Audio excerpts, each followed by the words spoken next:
நமது கலாச்சாரம், நமது பண்பாடு எப்போதும் நம்முடன் நீடித்து இருக்கும். சப்ஸ்கிரைப் திலக். ஸ்ரீராமன் சுக்ரீவனுடன் இணைந்தது என் பலத்துக்காக அல்ல, கெடுவான் வாழும் அந்த லங்கையை சாம்பலாக்கி சத்தியம் காக்க. இதை ராவணன் அறிந்தான். எங்கள் நட்பை கெடுக்க சூழ்ச்சியில் குறுக்கு வழி கண்டான். தாம் எங்கள் மன்னவரை தரமின்றி பேசலாமா அரசே? ஏற்ற மரியாதை தாருங்கள். வாயை மூடு.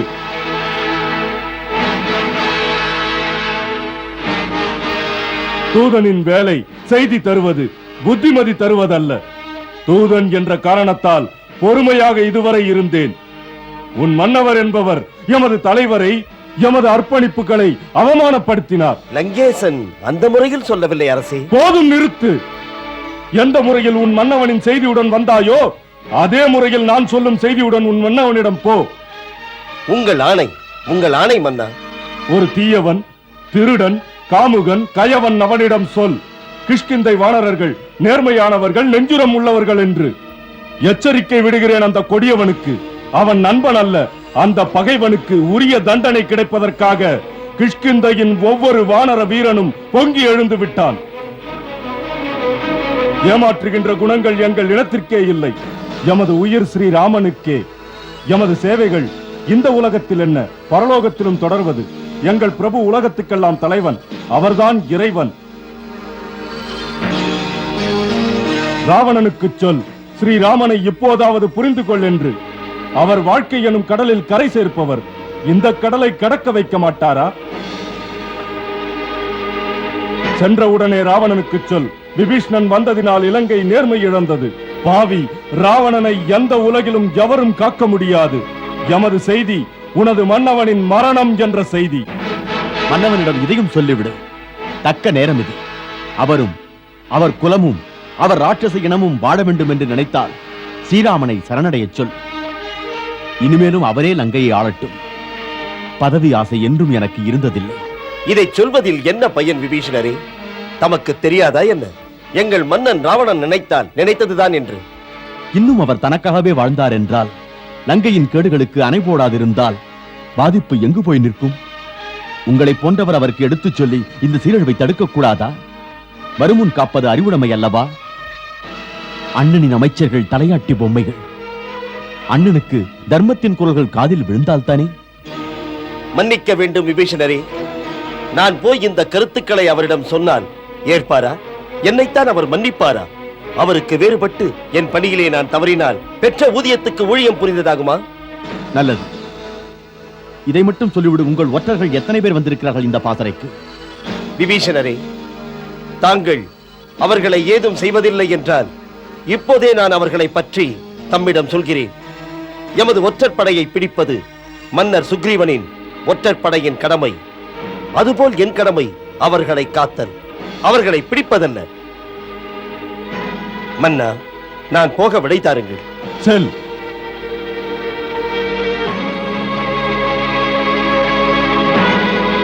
மன்னர் சுக்ரீவரே, இனிமேல் உங்கள் பக்தன் நான். நிஜம்தான், உங்கள் உரையாடல்கள் எல்லாம் கேட்டேன். இப்போதுதான் புரிகிறது பிரபு ஸ்ரீராமர் இம்மீது ஏன் பிரியமாயிருக்கிறார் என்பது. தாம் உள்ளும் புறமும் உத்தமர். உத்தமருக்கு என் வணக்கங்கள்.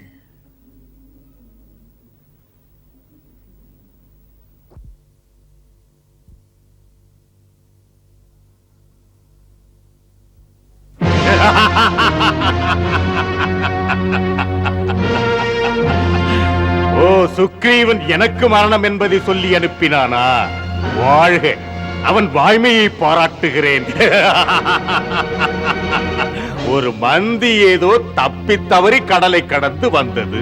அந்த வானர சேனை வாளை தோணியாக வைத்து கடந்து வருமா? அதிசயங்கள் ஒருமுறை நிகழலாமே தவிர தொடர்ந்து நிகழுமா என்ன? அவர்களுக்கு மரணத்தை பற்றி கவலை இல்லையா? மன்னியுங்கள் மன்னவா, நான் பார்த்தவரை அந்த படையில் அச்சமுள்ளவர்களே இல்லை. யாரும் அங்கே நம்பிக்கை இழந்து விடவில்லை. அவர்களுடைய சேனை தலைவர் ஸ்ரீராமனை நம்பாத ஒரு வானரம் இல்லை. அவர்களுக்கு திட நம்பிக்கை ஸ்ரீராமன் தன் சக்தியால் அவர்களை கடல் கடந்து அழைத்து செல்வார் என்று. மன்னர் சுக்ரீவனே இதை எனக்கு சொன்னார். வாழ்வெனும் கடலை தாண்டச் செய்கிறவர் வெறும் கடலை தாண்டச் செய்ய மாட்டாரா என்று. மன்னா, பறவை வடிவத்திலே நான் அங்கு சென்று மேலே வட்டமிட்டு எல்லாம் கண்டேன்.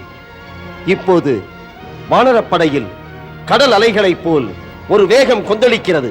அடக்கப்படும் அந்த வேகங்கள் கடல் அலை மடிந்து கடலிலேயே சுருண்டு விழுந்து அடங்குவதைப் போல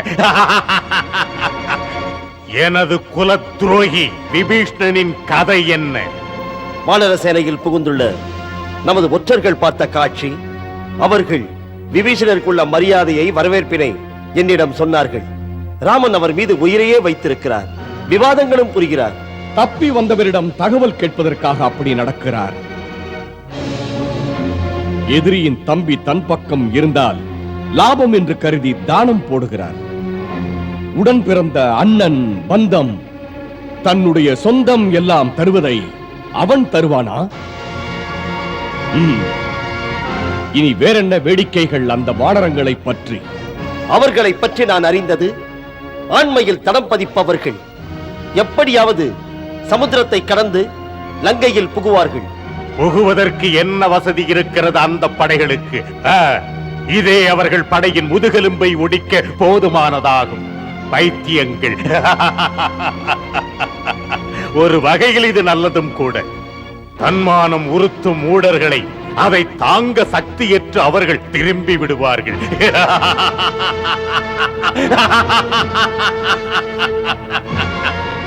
நண்பரே, தாம் லங்கையின் சேனைகளை, ராவணனின் சக்திகளை எனக்கு விவரமாக சொல்ல வேண்டும்.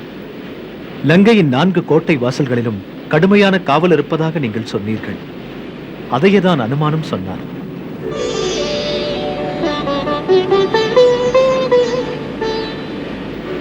திறமையுள்ள அனுமான் அறிந்ததை விட நான் அறிந்தது கொஞ்சமே. லங்கையை எரித்த போது அவர் மூலை முடுக்குகளிலெல்லாம் சென்று நெருப்பு வைத்திருக்கிறார். அவைகள் லங்கையின் காவலுக்கான முக்கிய மையங்கள். லங்கை சென்றடைந்த பிறகு நான் உங்களுக்கு விவரமாக ராவணனை பற்றிய எல்லா மர்மங்களையும் எடுத்துச் சொல்கிறேன். அவைகளை நீங்கள் சிதைத்துவிட முடியும். முதலில் நமக்கு முன் உள்ள பெரிய பிரச்சனை, நாம் லங்கை போக வேண்டும் என்றால் குறுக்கே படுத்திருக்கும் இந்த பெருங்கடல். இந்த விரிந்து பரந்த கடலை சேனையுடன் எப்படி கடந்து செல்வது? தாம் எங்கும் போவதற்கு ஆகாச மார்க்கமாக வரும் கலை அறிந்தவர். பறக்கத் தெரியாத வானரர்களுடன் எப்படி கடப்பது? தாம் அவர்களுக்கு அந்த வித்தையை கற்றுத்தருவீர்களா? அல்லது இதற்கு வேறு மார்க்கம் ஏதாவது இருக்கிறதா? அதை வைத்து சேனைகள் எல்லாம் கடந்து போவதற்கு. பிரபு, இது ஒரு அசுர வித்தை. ராட்சச ஜாதிக்கு மட்டும் ஏற்றது. மேலும் மானிடருக்கோ வானரர்களுக்கோ இது சாதனைக்கு தக்கதல்ல. ஏனெனில் இந்த கலை கற்கத்தக்கதல்ல. இந்த கலை எவ்வாறே என்றால் கடலை கடக்க என்ன வழி இருக்கிறது? மன்னியுங்கள், தப்பாக நினைக்காதீர்கள். இது ஒரு பிரச்சனையே அல்ல. சேனைகளுடன் அக்கறை போவதற்கு மிதவைகளை உருவாக்குவோம். அதன் மீது அமர்ந்து நமது சேனைகள் அக்கறை போய் சேரும். லக்ஷ்மணரே, பாதுகாப்பு கருதி நான் சொல்வதை கேளுங்கள். நாம் லங்கைக்கு அருகாமையில் செல்லுகையில் ராட்சச கூட்டம் அரண் மீது உள்ள இயந்திரங்களால் நம் மீது மிகப்பெரிய பாறைகளை வீசி எறிந்து தடுத்து விடுவார்கள். நம் சேனைகளை கரையில் இறங்க விட மாட்டார்கள். அப்புறம் தாம் எந்த முறைகளையும் சரியில்லை என்கிறீர்கள். உருப்படியான ஒரு வழியை சொல்லுங்கள்.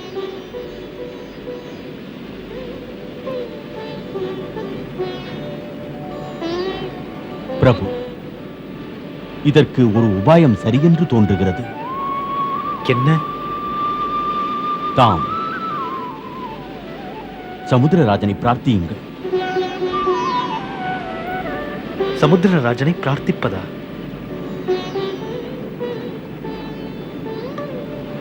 பிரார்த்தனை புரிந்தால் சமுத்திரராஜன் இணங்குவாரா? அண்ணா, மன்னர் விபீஷணர் சொன்னது சரிதான். தாம் சமுத்திரராஜனிடம் வழி கேளுங்கள். பிரார்த்தித்து தாம் வழி கேட்பது சரியல்ல. மன்னியுங்கள், பிரார்த்தித்தால் யார் உங்களுக்கு தருவார்கள்? அதுவும் நாம் க்ஷத்திரியர்கள் பிறரை கேட்பது சரியல்ல. தாம் வில்லையும் அம்பையும் விடுங்கள். தாம் வில்லில் நான் ஏற்றி ஓசை எழுப்புங்கள், காரியம் முடிந்துவிடும். இல்லையெனில் வில்லை வளைத்து பானத்தை தொடுங்கள், கடல் கலங்கும். காலில் விழ சமுத்திரராஜன் ஓடி வருவார். லக்ஷ்மணா, கையில் வில்லெடுக்கும் காரணம்தான் இது. நினைத்த போதிலே முன்னறிவிப்பின்றி எடுத்துக் கொள்ளுங்கள் பானத்தை சொல்லலாமா நீ? பொறுப்போடு மன்னர் விபீஷ்ணர் பேசியது உகந்த கருத்து. இதில் தெய்வ கருணை இருந்தால் நமக்காக சமுத்திரம் வழிவிடாதா என்ன? தெய்வம் தெய்வம், முயற்சி செய்யாதவர்கள் தான் தெய்வத்தை இழுப்பார்கள். நாம் முயன்றால் முடியாத காரியமா? சக்தி இல்லையா? ஒரு கோழையைப் போல தெய்வம் தெய்வம் என்று சொல்லுவதா? இல்லை லக்ஷ்மணா, தெய்வ கருணையில் நம்பிக்கை வைத்தால் அது இழிந்த செயல் அல்ல, ஏற்காததல்ல. கேள், மனிதன் பெற்றிருக்கிற சக்தி கடமை செய்யத்தான். கடமை செய்த பலன் கடவுள் தருகிறார். பொறுமை இழந்து நான் பேசுகிறேன். தாம் பிரார்த்தனை செய்தால் மட்டும் வழி தருவாரா? எப்படி நம்புவது? தாமதிக்காமல் நாம் ஏதாவது ஒரு முடிவெடுக்க வேண்டும். அதை எடுக்காமல் இன்னும் ஏன் தாமதம் அண்ணா? ஏன் இப்படியெல்லாம் சொல்கிறாய் லக்ஷ்மணா? அடுத்தவரை யோசிக்க விடாமல் உணர்ச்சி வசப்பட்டு வில்லெடுத்தால் அது அகந்தையைத்தான் அடையாளம் காட்டுகிறது. சக்தியுள்ளவனுக்கு இயல்பான அடக்கம்தான் எப்போதுமே அழகு. தம்பி, மன்னர் விபீஷ்ணரிடம் கேட்டுப்பார். அவர் எந்த ஒரு நம்பிக்கையில் சமுத்திரராஜனை பிரார்த்தியுங்கள் என்று நம்மிடம் சொன்னார்? பிரபு, சமுத்திரராஜன் உங்களுக்கு மூத்தவர். ஒரு முறையில் உங்களுக்கு முன்னோர், உங்கள் குலகுருவும் கூட. தமது வம்சத்தில் மன்னர் சகரர் தான் இந்த மகாசாகரத்தை உருவாக்கினார். அதனால் சமுத்திரம் அவருக்கு நன்றி கடன் பட்டிருக்கிறது. அவருடைய அன்பினால் தான் விரிந்து பறந்த இடம் சமுத்திரத்திற்கு கிடைத்திருக்கிறது. அதனால் கடல் மீது நம்பிக்கை வையுங்கள். இந்த சமுத்திரம் நிச்சயம் உங்களுக்கு நல்லது செய்யும். உங்கள் சேனைக்கு அக்கறை செல்வதற்கு ஒரு வழி சொல்லும். மித்ரா, அன்போடு நீங்கள் சொன்னது எனக்கு மகிழ்ச்சி தருகிறது. லக்ஷ்மணா, பிரார்த்தனை செய்ய தர்பைகளை பரப்பிவை. இருகரம் கூப்பி நான் வேண்டிக் கொள்கிறேன். நிச்சயமாக சமுத்திரராஜன் என் பிரார்த்தனையை ஏற்றுக்கொள்வார். ஆகட்டும் அண்ணா.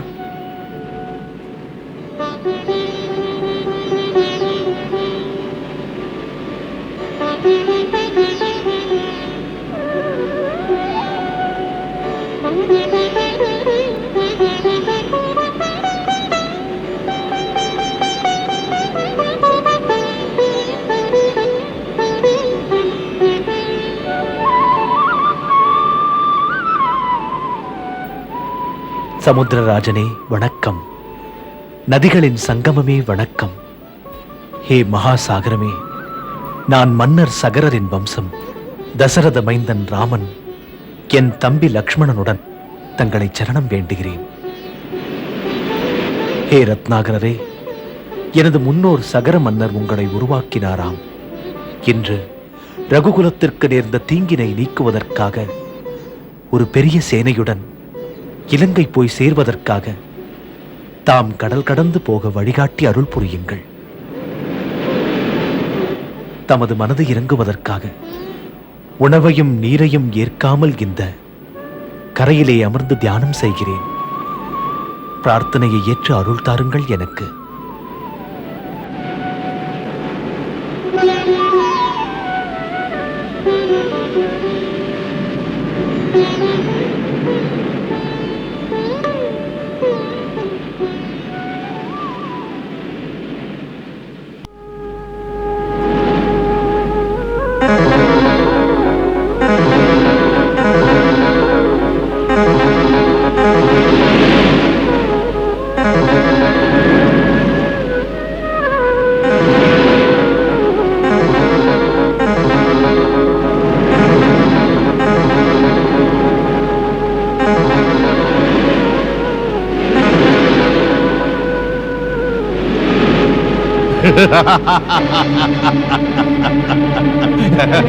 சமுத்திரம் வழிவிடுமா என்ன?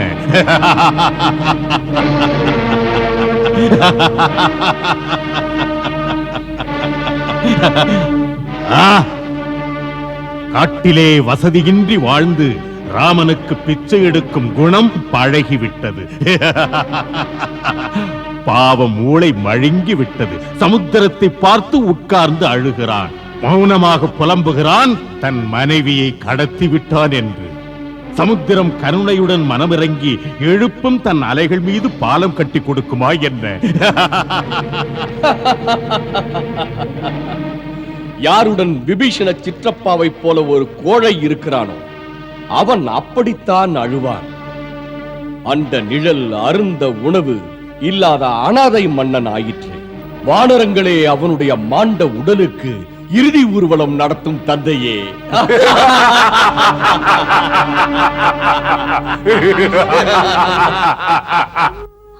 இல்லை இல்லை, அன்னையே அமங்கலத்தை பேசாதீர்கள்.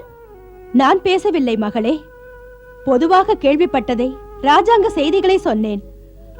அவர்கள் எதையோ பேசுவார்கள். அகந்தைக்காரர்களுக்கு அடக்கம் கிடையாது. ஊர் என்ன சொன்னாலும் நீ பொறுமையோடு இரு. மன்னவரின் அச்சத்திற்கு காரணங்கள் உன் மீது அவர் வைத்த பேயாசை. மன்னியுங்கள் அம்மா. கஷ்டம் தீரும் என்று நினைத்தால் மேலும் வளர்கிறது, உறுதியை குலைக்கிறது. அங்கே என் சுவாமி துயரத்தோடு சமுத்திரக்கரையில் அமர்ந்திருக்கிறார். அதை பார்த்தும் சமுத்திரராஜன் அசையாமல் இருக்கிறார்.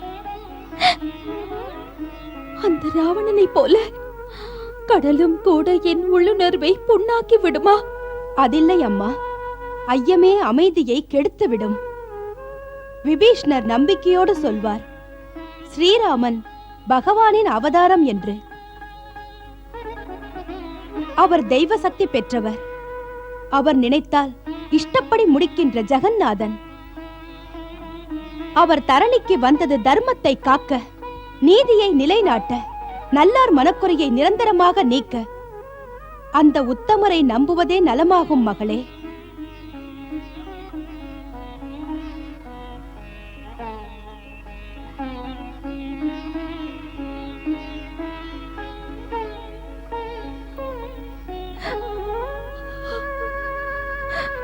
உணவின்றி நீரின்றி தவம் புரிகிறார் அங்கே. மாதா, நான் மட்டும் மருந்துவதா? மாட்டேன், எனக்கு எதுவும் தேவையில்லை. உண்ணா நோன்பா? ஆம் தாயே. அவர் என் பிரபு அல்லவா? என் உயிர் போல் அல்லவா? அவர் பசியோடு இருக்கிறார் என் பொருட்டு. எனக்கு பசிக்காதே. இல்லையாமா, எனக்கு உணவு எதற்கு? எனக்கு உயிர் எதற்கு?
பிரபுவும் பொறுமையோடு இருக்கிறார்.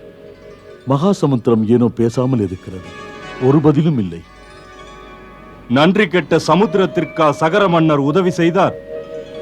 லக்ஷ்மணருக்கு ஆரம்பத்தில் இருந்தே இதில் நம்பிக்கை இல்லை. மறுத்தார். வேண்டுதல் வைக்காதீர்கள் என்றார். வேண்டுதல் வைத்தது தவறல்ல.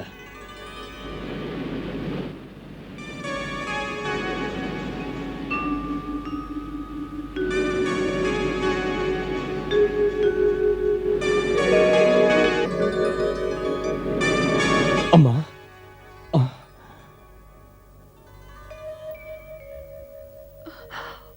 பரதா, பரதா, பரதா, என் ராமனுக்கு ஏதோ துன்பங்கள். பயங்கரமாய் இருக்கின்ற சமுத்திரத்தில் அவன் மூழ்கிக் கொண்டிருக்கின்றான். ராஜமாதாவுக்கு அச்சமா? இது வெறும் கனவு. இல்லை, பக்கத்தில் இருந்து பார்ப்பது போல் ராமன் கழுத்து வரை கடல் நீரில் மூழ்கி விட்டது போல் பார்த்தேனே. இப்படி நான் கண்டதே இல்லை. பேசாதிருக்கிறான், பசித்திருக்கிறான் பார்த்தேனே. அவன் தத்தளித்து தன்னந்தனியாய் தண்ணீருக்குள் மூழ்குவதையும் பார்த்தேன். பரதா, பரதா, பார்க்கலாம் அவனை. ஒரு துணை இல்லாமல் அவன் தவிக்கிறான். போவோம், போவோம். எனக்கு இங்கு இருக்க பிடிக்கவில்லை பரதா. தைரியமாக இருங்கள் மாதா, தைரியமாக இருங்கள். அப்படி ஒரு ஆபத்து அண்ணனை நெருங்காதே. இமயத்தை புயலா அசைக்கும் தாயே, கனவினால் வந்த பாதிப்பில் அம்மா கலங்கி போய்விட்டீர்கள். அண்ணனுடைய சக்திக்கு எதிராக நிற்க யார் இருக்கிறார்கள்? எந்த உலகம் போனாலும் எதிர்க்க சக்தி இல்லை. அன்னையே, அவருடைய பாதுகையில் வைத்த மலர்கள் அப்படியே வாடாமல் இருக்கின்றன. இன்று பறித்த மலர்களைப் போல் இருக்கின்றன. சாத்திரங்கள் சொல்கின்றன இது சுபசகுனம் என்று. இல்லை, காய்ந்து கருகிய என் நெஞ்சுக்கு அதிலே நம்பிக்கை இல்லை. பரதா, மதிக்க வேண்டிய சாஸ்திரங்களை பழிப்பது என் நோக்கம் அல்ல. பரதா, மறுக்காதே. பாவம், என் ராமன் சமுத்திரத்தில் மூழ்கப் போகின்றான். பரதா, பரதா, புறப்படு என்னுடன் சமுத்திர கரை நோக்கி. பார்க்க துடிக்கின்றேன். புறப்படு பரதா. மாதா, சமுத்திரம் அருகில் இல்லை. சமுத்திரம் வெகு தொலைவில். வெகு தொலைவிலா? எங்கிருக்கிறது? தாயின் தவிப்பு இங்கே, பிள்ளையின் துடிப்பு அங்கே. ராமா, பார்க்க துடிக்கிறேன், முடியவில்லை அங்கு வருவதற்கு. மகனே, மகனே, தாய்ப்படும் பாடு நாய்ப்படும் பாடை விட கேவலமாய் இருக்கிறதடா. மகனே, யாரை நோவது? யார் பிழை இது? யாரைத்தான் கேட்பது? மாதா வாழ்த்துவேன். பகவான் புண்டரிகாட்சனை நான் யாசிக்கிறேன். என் தீவினையோ, யார் தீவினையோ?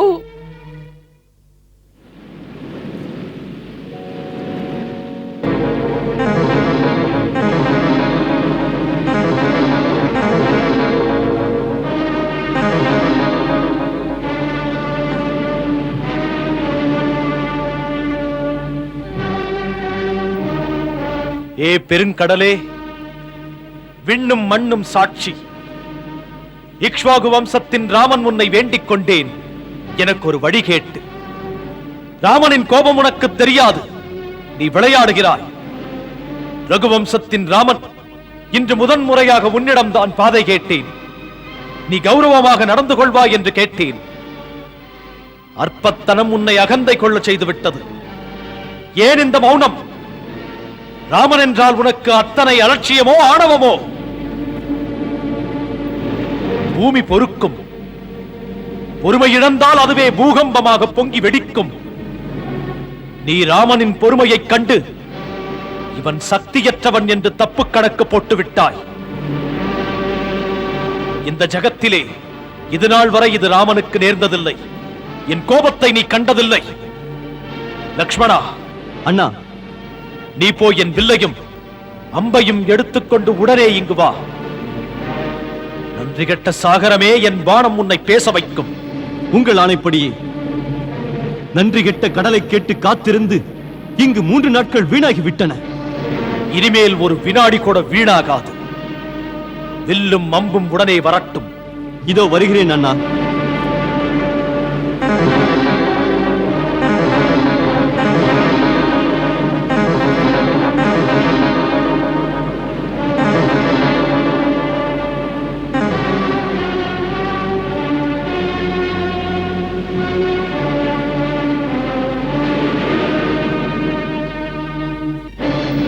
அளவால் பெருகியவன், நீ மனதால் குறுகியவன். ஆழம் காண முடியாத உன்னை அடையாளம் கண்டு கொண்டேன். பொழுதின் அருமை தெரியாத உன்னை நான் புரிந்து கொள்ளாமல் போய்விட்டேன். தரமில்லாத உன்னிடம் நான் தாழ் பணிந்தேன். உன்னை போன்ற ஒரு நன்றி கெட்டவன் முன்னே ராமன் நம்பிக்கையோடு அமர்ந்திருந்து ஏமாந்தேன். வானுரையும் தெய்வங்களே, இங்கு வாழும் உயிரினங்களே, பஞ்சபூதங்களே, இந்த ராமனிடம் அத்தனை சக்திகளும் அஸ்திரங்களும் ஆற்றலும் இருந்தும் கூட மானிடம் என்ற ஒரு வரம்புக்குள் இருந்து வணங்கித் தொழுது சத்தியத்துக்கு கட்டுப்பட்டு பூஜித்தேன். நீரருந்தாமல் உணவு ஏற்காமல் விரதம் இருந்தேன். பொறுமையும் காத்தேன். பாதை தருவாய் என்று சாஸ்திரங்கள் சொல்கின்றன. சத்தியத்தையே ஏமாற்றுகிறவனுக்கு தண்டனையே. என்னை ஏமாற்றிய கடலே, தண்டனை தரப்போகிறேன் உனக்கு. நான் இப்போது பிரம்மாஸ்திரத்தை எடுத்து செயல்படுத்தி இந்த சமுத்திரத்தை பாதாளத்தில் தள்ளப் போகிறேன். உன் அலைகள் முடங்கும், உன் ஓசைகள் அடங்கும், உன் அகந்தை ஒடுங்கும். அதன் பிறகு என் சேனைகள் நடந்து அக்கறை செல்லும். ஜெய் பிரம்மதேவா.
காப்பாற்றுங்கள், காப்பாற்றுங்கள், காப்பாற்றுங்கள், காப்பாற்றுங்கள், காப்பாற்றுங்கள்.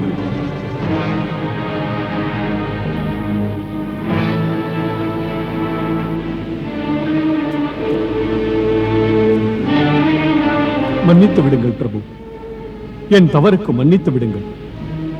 தாம் நீரும் உணவும் ஏற்காமல் உறக்கமும் ஓய்வும் விடுத்து நான் வருவேன் என்று காத்திருந்தீர்கள். வராமல் இருந்து விட்டேன். அது மாபெரும் குற்றம். மன்னித்து விடுங்கள். தாம் எனக்கு ஆணையிட்டால் அதன்படி நடந்திருப்பேன். நீர் பஞ்சபூதங்களிலே ஒன்று. ஐம்பெரும் தத்துவங்களை பொறுப்புடன் செயல்படுத்துவது இறைவன் நீங்கள். படைப்பின் 5 தத்துவங்கள் ஆகாசம், நிலம், நீர், நெருப்பு, காற்று இவை சிருஷ்டிக்கு மூல ஆதாரங்கள். இந்த 5 பூதங்களும் தன்மையிலும் செயல்களிலும் தனித்தனியான முறையில் செயல்படுபவை. அதிலிருந்து என்றும் மாறாதவை. நீர் என்ற நான் கடலாக இருந்தும் கரை தாண்டுவது இல்லை. பொங்குவதும் அடங்குவதும் எனக்குள்ளே. பிரபுவே கோபம் அடைந்ததால் என்று பார்க்க வந்துவிட்டேன். தாங்கள் என் இயல்பறியாது கோபமடைந்தீர்கள். தாம் வருந்த செயல்படுவேனா? தாம் சர்வ வல்லமையுள்ள இறைவன். தாம் பானம் தொடுக்க வேண்டிய தேவையே இல்லை. தாம் நினைத்தாலே போதும், நினைத்தது நடக்கும். தமது சேவையை நான் செய்ய முடியவில்லை. மன்னியுங்கள் பிரபுவே. முடியவில்லை என்பதனால் என் மரியாதை பாழ்படக்கூடாது. பஞ்ச தத்துவங்களின் படி எனது இயல்பென்ன அப்படியே நீராய் இருப்பதுதான். அந்த இயல்பை மாற்றிக்கொள்ளக் கூடாது. அதனால் சிருஷ்டியின் செயல்பாடுகள் வேறுபட்டு விடாதா? அதனால் இந்த தரணியே நிலை தடுமாறி விடாதா? பிரபு, காலம் வருவதற்கு முன்பே பிரளயத்தை வரவழைக்க தமக்கு அதிகாரம் உண்டு. ஆகையால் இந்த பிரம்மாஸ்திரத்திலிருந்து மீட்டுத் தாருங்கள். சுவாமி, நான் ஒரு தொண்டனைப் போல தங்கள் திருவடிகளை வணங்குகிறேன். எனக்கு அருள்பாலித்து ஆணையிடுங்கள். அவ்வாறே செய்கிறேன். பரிவு காட்டினாலும் அல்லது கோபித்தாலும். உண்மையான உங்கள் விளக்கங்களை ஏற்றுக்கொண்டோம். சமுத்திரராஜனின் மரியாதையை கெடுக்க மாட்டேன். எனக்கு ஒரு வழி சொல்லுங்கள். இங்கிருக்கும் எனது சேனைகள் அக்கறை போக வேண்டும். உங்கள் மரியாதையும் நிலைக்க வேண்டும். இறைவா, இதற்கு ஒரு வழி உண்டு, எளிதானது.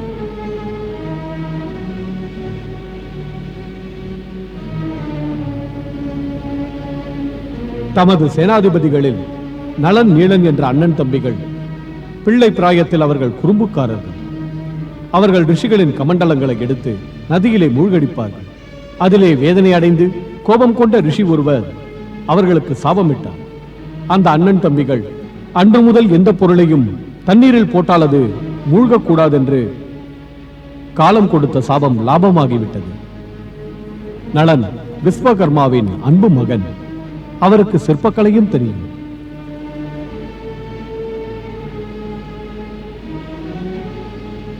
அந்த அண்ணன் தம்பிகள் பாறையை கையில் எடுத்து நீர்மேல் போட்டுவிட்டால் அவைகள் மூழ்காது.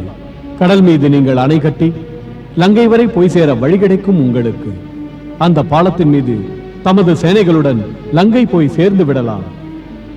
பிரபு, உறுதி கூறுகிறேன், கடலிலே கட்டும் பாலத்திற்கு அலைநடுவில் இருக்கும் அணைக்கு காப்பாக இருந்து இந்த திருப்பணியில் நானும் இதில் கலந்து கொள்வேன். இப்படியாக சமுத்திரத்தால் எழும் பாலத்துக்கு உலகிலுமே ராமா உங்கள் புகழ் நிலைக்க இருக்கிறது. ஏ கடலரசனே, ரத்னாகரனே, அன்புக்கும் அறிவுரைக்கும் நன்றி. இப்படி ஒரு உதவிக்கு எப்படி நன்றி சொல்வதென்றே தெரியவில்லை. முக்கியமாக ஒரு கேள்விக்கு எனக்கு விடை வேண்டும். கேளுங்கள் பிரபு. ராமனின் பாணம் பலம் மிக்கது. ஒருமுறை வில்லிலே நாணேற்றி விட்டால் இலக்கை தாக்காமல் இது என்னிடம் திரும்பி வராது. எடுத்த பாணத்திற்கு இலக்க வேண்டும். இந்த பாணம் எந்த திசை நோக்கி எய்திட வேண்டும்? பிரபு, வடதிசையில் திரும்மகுல்யம் என்ற பெயருள்ள புனித நகரம் இருக்கிறது. அங்கு பயங்கர கொள்ளையர் இருக்கிறார்கள். அவர்கள் புரியும் பாவங்களால் அந்த ஊரின் புனிதத்தை கெடுக்கின்றார்கள். அலைமோதும் கடலை அசுத்தப்படுத்துகிறார்கள். பிரபு, தாம் தமது பாணத்தை அவர்கள் மீது ஏவுங்கள். அவ்வாறே இந்த பாணத்தின் பிரயோகத்தால் அங்குள்ள நிலப்பரப்பு சுத்தமாகும். ஆயுளை நீடிக்கச் செய்யும் அற்புதமான மூலிகைகள் வளர்ந்து உயிர்களுக்கு வளம் கொடுக்கும்.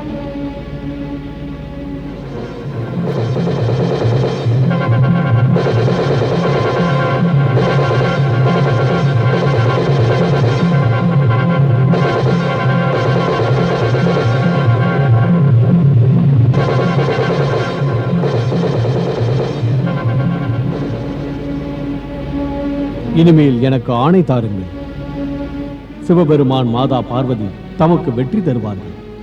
சித்தி விநாயகர் இனிமேல் தடைவராது செய்வார். வாழ்த்துங்கள். மன்னா சுக்ரீவா, அன்புமிக்க வானரர்களே, நளன் நீலனின் நல் உதவியால் யாரும் இதுவரை காணாத அற்புதமான ஒரு அணையை 5 நாட்களுக்குள் கட்டி முடித்தீர்கள். இன்று வரை இந்த பூமியிலே இப்படி ஒரு அற்புதம் நிகழ்ந்ததே இல்லை. சேதுவை படைத்த ஆற்றல் மிக்க உங்கள் அற்புத சாதனையை எப்போதும் காலத்தால் பேசப்படும் அளவுக்கு முழுமைப்படுத்தி விட்டீர்கள். எனது வீர சேனைகளே, 100 யோஜனை நீளம் கடலில் அணை கட்டி உடைப்பால் எதையும் படைக்கலாம் என்று காட்டினீர்கள். உங்கள் வியர்வை எனும் முத்துக்களை சிந்தி மூவுலகையும் வியக்க வைக்கும் செயல் செய்தீர்கள்.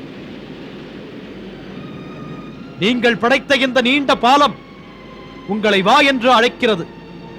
உழைக்கும் வீரர்களே, யாவரும் உங்கள் கைவண்ணத்தின் மீது கால் பதித்து எல்லோரும் தலை நிமிர்ந்து அநீதி, அதர்மம், அநியாயத்தை அழிக்க இணைந்து செல்வோம். அன்னை சண்டி பவானியை தொழுது துதித்து அரஹர மகாதேவா என்று குரல் கொடுத்து அந்த கடல் பெரிதா இந்த கடல் பெரிதா என்று காட்ட அணை மீது செல்லுங்கள். ஹர ஹர மகாதேவா, ஹர ஹர மகாதேவா, ஹர ஹர மகாதேவா, ஹர ஹர மகாதேவா. பிரபு, சேது பாலத்தின் மீது முதலில் தங்கள் திருப்பாதங்கள் படட்டும்.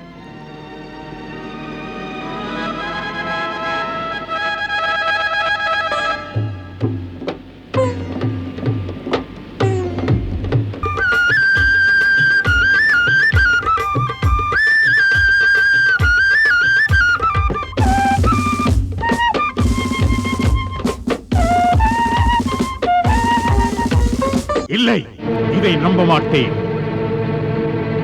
கடல் அளவு உன் கால அளவல்ல, 100 யோஜனை தூரம் பறந்து விரிந்தது. அதிலே யாரும் அணை கட்ட முடியாது. அது நடக்காத ஒன்று. நடக்காத ஒன்று நடந்து விட்டது மன்னா. அதுவும் 5 நாளில் முடிந்து விட்டது. உறுதியான ஒரு பாலம் அமைந்து விட்டது. என்ன? ஆழியின் மீது அணை அமைந்ததா? அதிசயம் கடல் மீது நிகழ்ந்ததா? அப்படியும் நடக்குமா?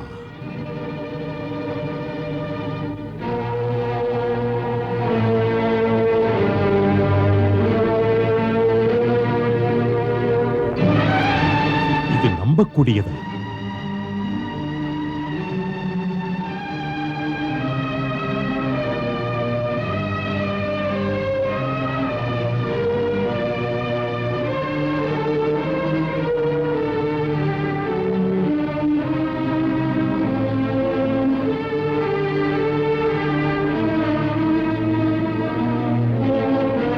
ராமன் இலங்கைக்கு வந்து விட்டான்.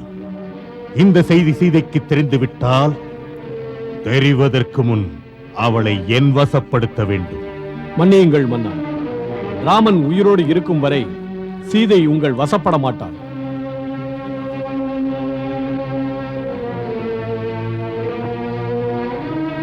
ராமன் இருக்கும் வரைதானே? நல்லது. செய்ய வேண்டியதை இந்த இலங்கேஸ்வரன் செய்வார்.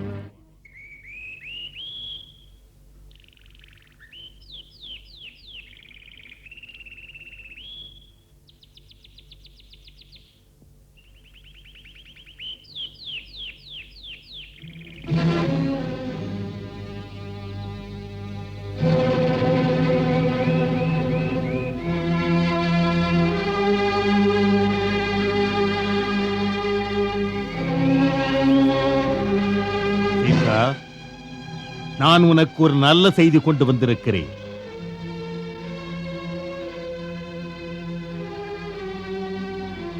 செய்தியை சொல்லட்டுமா?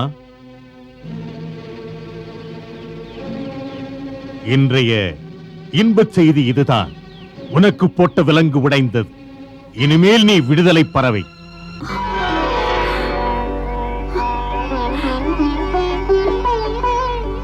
உனது கல்மனமும் கசிந்து என் பிரபுவிடம் என்னை அனுப்ப போகிறாயோ?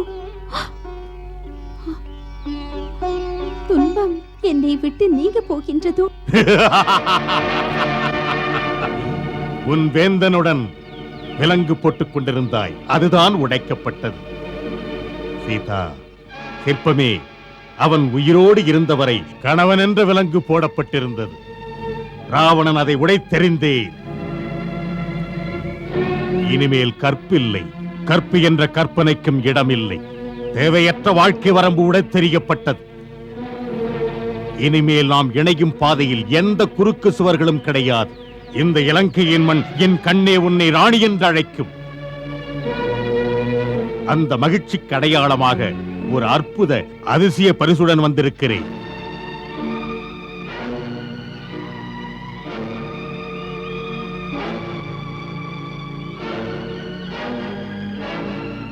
திரிசடை, ஆணை மன்னா. அற்புத பரிசை அழகு ராணி சீதையின் முன்வை.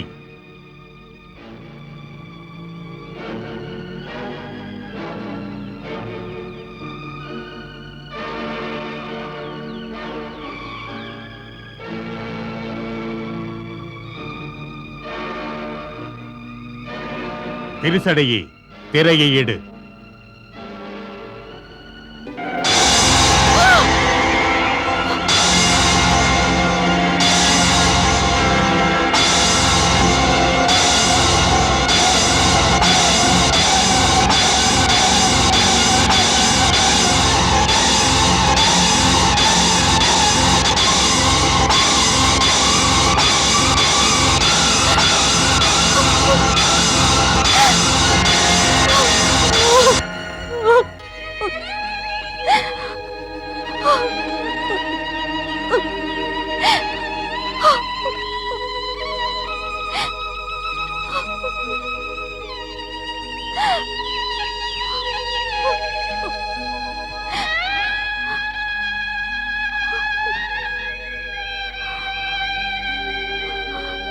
சுவாமி, இப்படி பார்க்கத்தான் நான் உயிரோடு இருந்தேன்.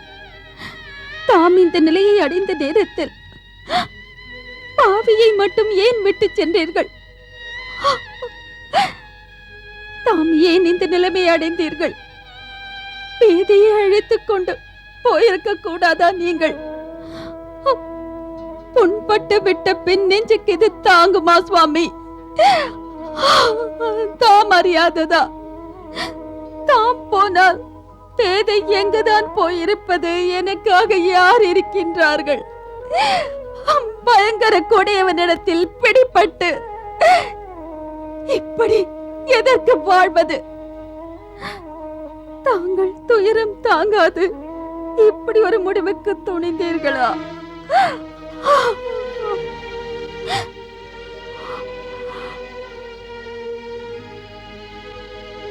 பாவி,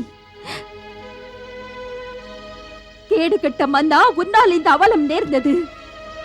உன் பாபத்துக்கு தண்டனை அப்போதே என் பிரபு எல்லாருக்கும் முன்னால் உனக்கு கொடுத்திருந்தால் இந்த கொடுமையை என் கண் காண நேர்ந்திருக்காது. பெரும் மோசம் புரிந்து என்னை கடத்திய அந்த பாபத்துக்கு உனக்கு தண்டனை தவறாது பெறுவாய். பெண்ணின் சாபம் இது. சுந்தரி, இது சாபம் தரும் நேரமே அல்ல. என்னையும் உன்னையும் இணைக்கும் இன்ப நேரம் இது. அப்போது உன் மணவாளன் உயிரோடு இருந்தான். தப்பென்று இந்த மன்னவன் உன்னை விட்டு வைத்தேன். மாலையிட்டவன் போன பிறகு கோலமையிலே உன்னை விடுபவன் முட்டாள். இனிமேல் இங்கிருந்து நீ போக முடியாது. உனக்கென்று ஒருவன் இருந்தான், அவனும் அடிந்தான். செத்தவனுக்காக நீ அழுதால் உன் சீரழமை அழியும். அசோகவனம் வேண்டாம் என்றால் ஆனந்தவனம் ஏது உனக்கு? சீதா, இளமையும் அழகும் மீண்டும் வராது. அகில புவனங்களை வென்றவன் உன் பாதங்களிலே வீழ்ந்து கிடப்பதற்கு பிச்சை கேட்க வந்தேன். நம் இருவருக்கும் இடையே ஏதொரு தடையும் இல்லை. மடிய வேண்டியவன் மடிந்தான். வாழ வேண்டியவனுடன் வாழ வந்துவிடு. இல்லையெனில் உன் அழகு வீணாக வேண்டியதே. எனது கவலை உனக்கு எதற்கு? யார் உன்னை கேட்டார்கள்? கொடிய பாவி அறிவுரை சொல்வதா?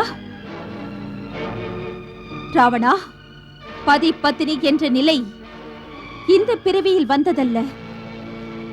மண்ணோடு வந்தது இந்த உடல் கூட மட்டும்தான். தரணி மாதாவை கூப்பிட்டு ஒப்படைப்பேன். இந்த உடலுக்குடைய ஸ்ரீராமன் இல்லை எனில் அதே போல இந்த உடலுக்குடைய சீத்தையும் இல்லை. ராமனுக்கும் சீத்தைக்கும் ஆத்மாவின் பிணைப்பு. உடல் போன பின்னும் ஒன்றே இருக்கும் ஆன்மீக சங்கமம் அல்லவா இது? தூய மனங்களின் இந்த புனித சேர்க்கை. இதயமும் இந்த உடலும் தனியாயினும் ஒன்று. அடே மூடனே, நீ அழிந்து விடுவாய். சீதா நெருப்பு. நெருப்போடு நீ விளையாடாதே. நெருப்போடு நீ விளையாட இங்கே சீத்தை இருந்தால் தானே. முருகனே, எனக்கு விளங்காதிருக்கிறது. இப்படி என் ஸ்ரீராமனுக்கு ஒரு நிலை உண்டாயிருக்கிற போது எப்படி ஆத்மா என் உடம்பில் இன்னும் இருக்கின்றது? பிரபு, பேதை என்னை தாம் வெறுப்பதுவோ? பாவம் நான் என்னதான் செய்தேன்? இப்படி செய்ய தாம் எப்படி துணிந்தீர்கள் பிரபு? பிரபு, மன்னித்து விடுங்கள் என்னை. மன்னித்து விடுங்கள் என்னை பிரபு. மன்னித்து விடுங்கள். மன்னருக்கு வெற்றி. என்ன? மன்னிக்க வேண்டும் மன்னா. இளவரசர் இந்திரஜித்தும் தங்கள் அமைச்சர் குழுவும் உங்களை மிக அவசரமான முடிவெடுக்க எதிர்பார்த்து கொண்டிருக்கிறார்கள். பிறகு பார்க்கலாம். இளவரசர் இந்திரஜித் சொன்னார், விரைந்து சிந்தித்து முடிக்க அவசரம் என்று சொன்னார். தாம் எங்கிருந்தாலும் இதில் தாமதம் கூடாதென்றார்.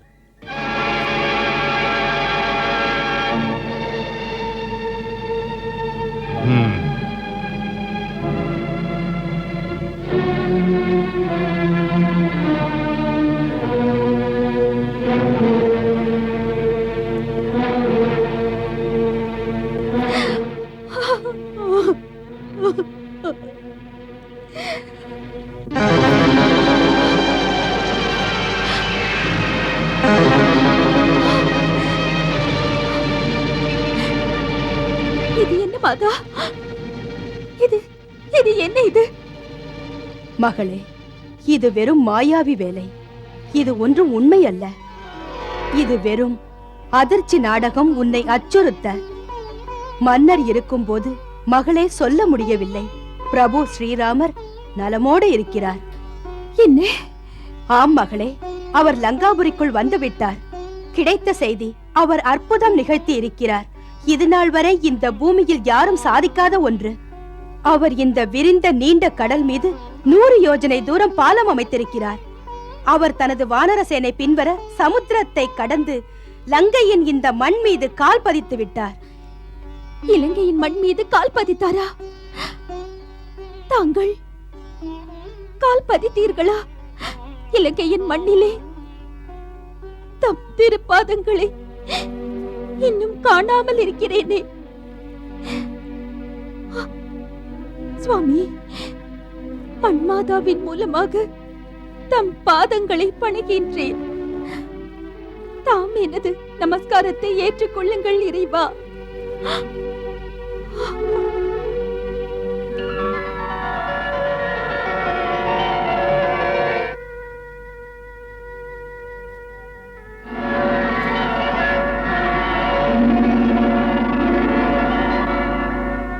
சீதே,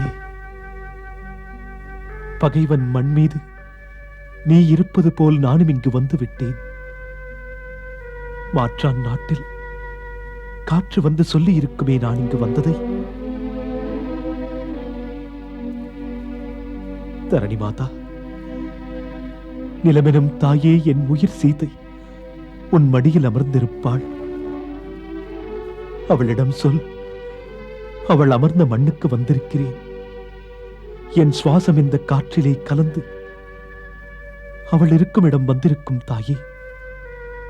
என் சீதை, ராமன் வந்து விட்டேன். ஒளியிழந்த நாட்கள் இப்போது முடியும் நேரம் வந்து விட்டது. மிக விரைவில் அந்த பாவியை அடித்து உன்னை நான் மீட்டுக் கொள்வேன். முழு நம்பிக்கையோடு இரு. உன் துன்பம் தொடராது.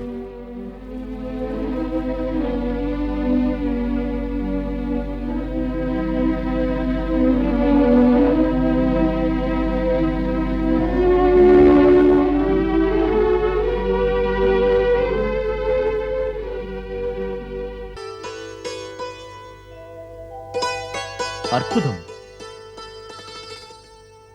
பாசறைகள் ஒவ்வொன்றும் மிக நேர்த்தியாக இருக்கிறது மன்னர் சுக்ரீவரே. பாசறைகள் அமைப்பதில் மன்னர் விபீஷ்ணர் பொருத்தமான குறிப்புகள் தந்தார். ஏற்பாடுகள் நன்கு அமைய இந்த இடத்தில் மாபெரும் சேனைக்கு பகுதி பகுதியாக பிரித்து தனித்தனி வழிகளிலே ஒரு ஒழுங்குமுறையில் கட்ட வைத்தார். இதை பொறுப்புடன் சிறந்த அமைப்பில் சுறுசுறுப்பாக எதிரியும் வியக்கும் முறையில் அமைத்தார். இந்த சேனைகளின் தளம் காப்பாக கவசத்தைப் போல இருக்கிறது. மன்னர் விபீஷ்ணரே, பக்தியே உயிர் மூச்சாக கொண்டிருப்பவர் சாது ஆசிரமங்களை கட்டக்கூடும். இந்த போர் வீரர்கள் இருக்கும் பாசறையை அமைத்தது பிரபு, வலிமை திமிர் இவைகளால் மூவுலகையுமே ஆட்டி படைத்து அலற வைக்கின்ற ராவணனின் தம்பி அல்லவா நான்? பக்கத்திலேயே இருப்பவனுக்கு தெரியாமல் இருக்குமா? லங்கை மண்ணின் மைந்தர் அல்லவா? அது இயல்புதான். தங்களை பெற்றது லங்கையின் அதிர்ஷ்டம்தான். மன்னர் விபீஷ்ணரின் கருத்துக்களை ஏற்று அப்படியே செயல்படுத்துங்கள். அதன் விளைவுகள் நல்லதையே தரும். அப்படியே ஆரிய வீரரே, அற்புதமான அறிவுரை. வருங்கால லங்கேஸ்வரர் அந்த நினைவோடு செயல்படுவோம்.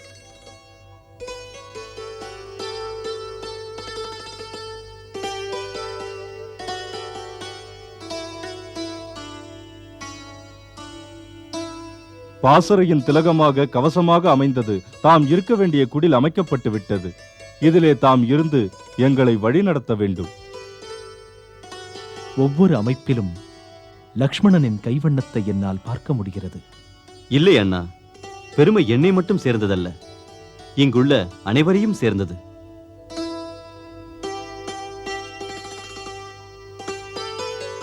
அமருங்கள் விபீஷ்ணரே. ஆகட்டும் பிரபு. பிரபு, தாம் தமது குடிலுக்கு சென்று சற்று ஓய்வெடுத்துக் கொள்ளுங்கள். பல இரவுகள் நீங்கள் உறக்கமில்லாமல் இருந்திருக்கிறீர்கள். உணர்வுகள் விழித்திருக்கையில் உறக்கம் ஏது? சேனைத் தலைவன் என்பதாக பொறுப்பையும் தந்தீர்கள். தாம் கூட அநேக இரவுகள் என்னுடன் இருந்து உறக்கம் என்பதையே அறியாதிருந்தீர்கள். போர்க்கள பூமியில் உறங்கும் போது கூட ஒரு வீரன் விழிப்போடுதான் இருப்பான் அண்ணா. லக்ஷ்மணனின் கருத்துக்கள் சிந்தனையை சீராக்கும். குட்டி குட்டி தூக்கங்கள், தூக்கத்திலும் உள் உணர்வில் போராட்ட திட்டங்கள், இதே இங்கிருக்கின்ற வீரர்களின் நிலை.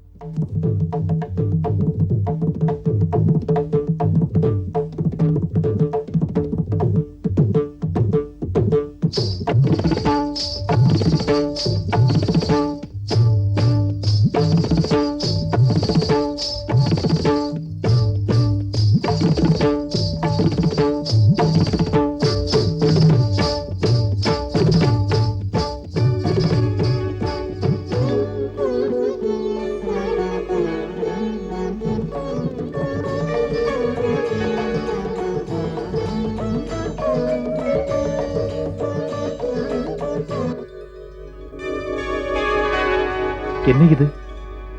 இந்த மின்னல் ஒளி ஏது? இன்றைய வானத்து நில ஒளிக்கு என்ன புதுமை? அற்புதமாக ஒளி வீசுகிறது. பிரபு, இது தங்கள் திருமுகத்தை கண்ட நிலவு புன்னகையின் ஒளி. முத்தொளி பொழியும் நிலா முகத்தில் எங்கிருந்து இந்த மின்னல் ஒளி வந்தது? அட, என்ன அதிசயம் இது! மேகம் இல்லை, மின்னல் கீற்று எப்படி வந்தது? அதுவும் தெற்கு திசையிலிருந்து. இது பற்றி அறிய விரும்புகிறேன். ஆணை கொடுத்தால் மேகமில்லாத மின்னல் பிறந்த இடம் சொல்லுகிறேன். இந்த மாயாபுரி இலங்கையின் பெருமையை தாம் சொல்வதை விட யார் சொல்வார்கள் இங்கே? இந்த நகர் பற்றிய முழு விவரம் தாமே அறிவீர் விபீஷ்ணரே. வாய்மையோடு சொல்லுவதானால் அந்த ஒளி நிலவொளியும் அல்ல, அழகுமிக்க மின்னலும் அல்ல. அது என்ன ஒளி? திரிகூட மலை சிகரத்தின் மேல் லங்கேஸ்வரனின் உல்லாச மாளிகை இருக்கிறது. அதில் உள்ள நிலா முற்றத்தில் ராவணன் ஆடல் அழகிகளின் நாட்டியம் பார்த்து ஆனந்தம் அனுபவிப்பார். அவரோடு இருக்கும் மகாராணி மண்டோதரியின் காதணியின் பேரொளி ஜொலித்து சந்திரனின் முத்தொளி போல் இங்கு தெரிந்தது. அதுபோல் மன்னர் தசகண்டன் மகுடம் அரியாசனத்தின் பொன்னொழிப்பட்டு மின்னல் போல் கண் சிமிட்டியது. ஆச்சரியம்! ராவண மகுடத்தின் ஒளி விரிந்த கடலை தாண்டி இலங்கை மாநகரம் வரை வந்ததா? எந்த நிமிஷமும் இலங்கை மீது போர் காத்திருக்கிறது. ஆபத்து நிழல் நகர் மீது படுகிறது. உங்கள் லங்கை மன்னன் ஏதும் கவலையின்றி ஆடல் பார்ப்பதில் இருக்கிறாரே, புரியாத புதிர். வீர லட்சுமணரே, அவர் ரசிகர், அதைவிட யுத்த தந்திரத்தில் கைதேர்ந்த வித்தகர். எப்படி வித்தகர் என்று அவரை சொல்வது? நாட்டிலே யுத்த சூழ்நிலை, நாம் வந்தது கூட தெரியாமல். அவருக்கா தெரியாது? நாம் ஒரு அடி முன்வைப்பது அவருக்கு முன்னாலேயே தெரிந்து விடுவது. ஆனால் நாம் லங்கைக்கு வந்தது பற்றி அலட்சியமாக இருப்பது போல் காட்ட விரும்புகிறார். இங்கே எதிரியின் உள்ளத்தில் கேள்விக்குறி போடுகிறார். அங்கே லங்கை மக்கள் பார்வையில் யுத்தத்தை மறைக்கிறார். அதற்காக உல்லாச மாளிகையில் ஆடல் பார்க்கிறார். இலங்கையில் வானரப்படைகள் வந்தாலும் எனக்கு அச்சமில்லை என்று நடிக்கிறார். அவருடைய இயல்பு புயலுக்குள் இருந்தாலும் புன்னகை மாறாது. அந்த உல்லாசத்திற்கு இதுதான் அர்த்தம். முன்பே தெரிந்திருந்தாலும் நாம் தெரிவிப்பது நல்லது. சுத்த வீரனின் கடமை எதிரியை எச்சரித்து அதன் பின் எதிர்கொள்வது. லக்ஷ்மணா, அண்ணா, போய் எனது வில்லை எடுத்து வா. ஆணைப்படியே அண்ணா.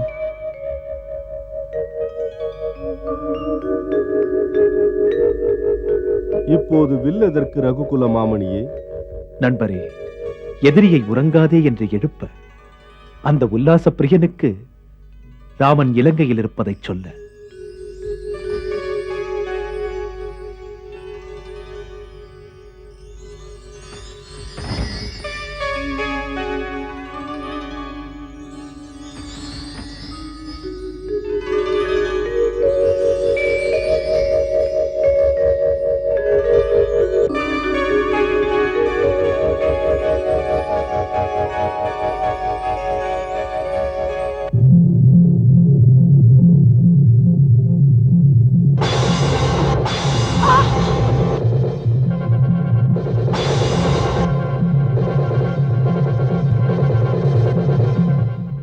அற்புதம் அற்புதம் பிரபுவே.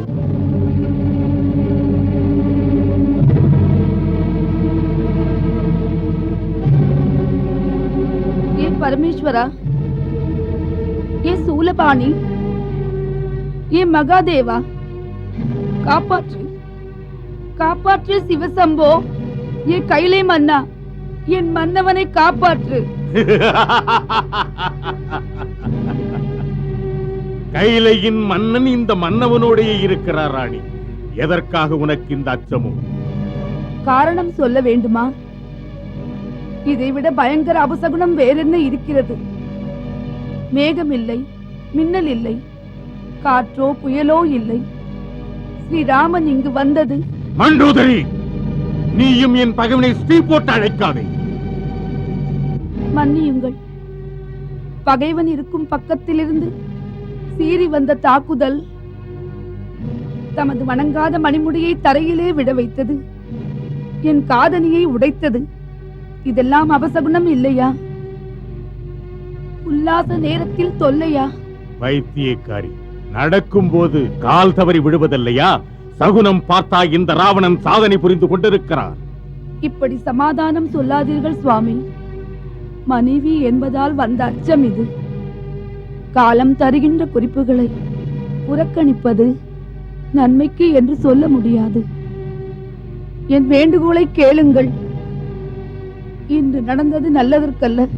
ரகுநாதன் பகையை விடுங்கள் அரசே. மயனுடைய திருமகள் தன் தின் தோளின் மீது கைலாய மலையை தூக்கிய தசகண்ட ராவணனின் மனைவி இந்த சின்ன நிகழ்ச்சியில் சித்தம் கலங்குவதா? ராமனின் மாயத்தை ராவணன் தூசாக நினைக்கிறார். தூசென்று துடைக்காதீர்கள் மாமன்னா. தாக்க வந்தது ராவணின் பானம்தான். பானமே வரட்டுமே, பயம் என்ன? அச்சம் என்பதே அறியாமல் இருக்கும் இந்த அஞ்சா நெஞ்சன் இந்த அம்பு வந்ததற்கு அஞ்சுவே. இந்த தசகண்ட ராவணன் சின்னம் சிறு அம்புக்கு சித்தம் கலங்குவானா? பிரம்மாஸ்திரம், நாகபாசம், இந்திரனுடைய வஜ்ராயுதம் மாவீர ராவணனை எதுவும் செய்யாது. என் மகுடத்தை நீயே சூட்டு.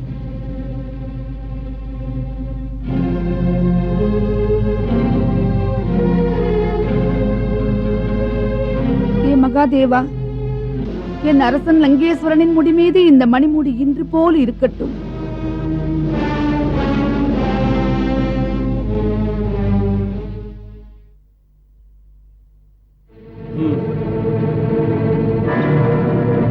இறுதியில் ராமன் இலங்கை மண்ணிலே கால் பதித்து விட்டான். குரங்குகளோடு கூடியிருந்தவன் இலங்கை கோமகனோடு மோத வந்து விட்டான். நாம் இதுவரை அந்த வானரங்களை தூசாக மதித்து அவர்கள் ஆடும் ஆட்டத்தை வேடிக்கை பார்க்கிறோம். மன்னா, ஒரு சந்தேகம். தேவலோகத்திலிருந்து இவர்களுக்கு உதவிகள் வருகின்றனவா? அல்லது தேவர்கள் எல்லாம் வானர ரூபம் எடுத்து ராமனுடன் நிற்கிறார்களா? இல்லையெனில் வானரால் அணை கட்ட முடியாது. தேவலோகம், தேவர்கள் உதவி. வானத்து தேவர்கள் வலிமையற்றவர்கள் என்பது உங்களுக்கு தெரியாதா?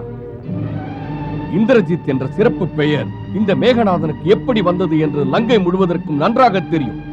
அந்த மகத்தான சாதனை கதை மறந்ததா?